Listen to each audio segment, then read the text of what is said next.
আসসালামু আলাইকুম, সবাইকে স্বাগতম DRM ইলেকট্রনিক্সের আরেকটি নতুন ভিডিওতে। আজকের ভিডিওতে আমরা কথা বলবো অ্যাপেল এয়ারপডস সেকেন্ড জেনারেশন নিয়ে। তাহলে চলুন শুরু করা যাক আনবক্সিং।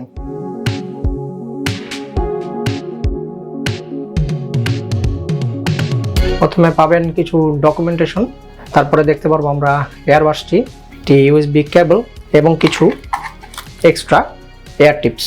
সাধারণত যে ডিজাইনটা আমরা দেখে থাকি এয়ারপডস সেকেন্ড জেনারেশনে সেম ডিজাইন। যদি আপনারা হাতে না ধরেন তাহলে বুঝবেন না। এটা বিল্ড কোয়ালিটি কিন্তু খুবই ভালো, প্লাস্টিক হলেও খুবই প্রিমিয়াম মানের প্লাস্টিক। এয়ার টিপসগুলোও কিন্তু খুবই প্রিমিয়াম, কানে অনেকক্ষণ পরে থাকলেও কোনো সমস্যা হবে না। এই ইয়ারবাডসে আপনারা পাচ্ছেন 13mm ড্রাইভার ইউনিট, যা আপনাকে ক্রিস্টাল ক্লিয়ার ভয়েস এবং ডিপ বেস দিবে। ওয়্যারলেস কানেক্টিভিটি হিসেবে পাবেন ব্লুটুথ 5.3, যার রেঞ্জ পাবেন অ্যারাউন্ড 10 মিটার। সাউন্ড কোয়ালিটির পাশাপাশি এই ইয়ারবাডসে কিন্তু ব্যাটারি ব্যাকআপও খুবই ভালো। একবার ফুল চার্জ দিলে 5 থেকে 6 ঘন্টা অনায়াসে ব্যাকআপ পাবেন এবং চার্জিং কেস সহ মোট 30 ঘন্টা চার্জিং ব্যাকআপ পাবেন।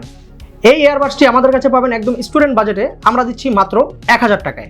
আপনারা চাইলে বাসায় বসেই এই ইয়ারবাডসটি অর্ডার করতে পারবেন। অর্ডার করার জন্য ভিডিওর নিচে শপ নাও বাটনে ক্লিক করুন, অথবা সরাসরি দেখতে চলে আসতে পারেন আমাদের শোরুমে। আমাদের শোরুম অ্যাড্রেস হচ্ছে New Elephant Road, Subastu arcade, ICT ভবন লেভেল 3, অথবা ভিজিট করুন আমাদের ওয়েবসাইট drm.com.bd।